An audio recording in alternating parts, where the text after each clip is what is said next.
heeft het over het geval waarin u gesproken heeft met een gedeputeerde, maar we hebben nu het geval van een pas benoemde gedeputeerde die een veroordeling heeft van het ambtenarenwerk.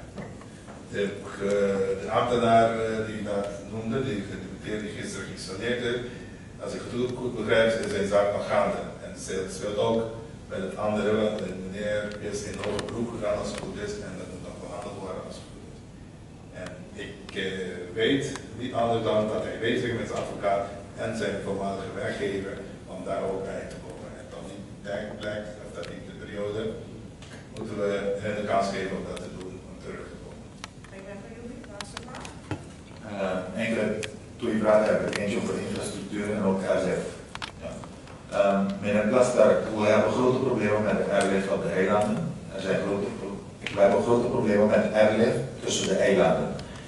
U weet het, in Seller zitten grote problemen. Misschien gaat u ook failliet. Wat is het rol van Nederland in zo'n geval? Want wij zijn toch eilanden die van het toerisme leven.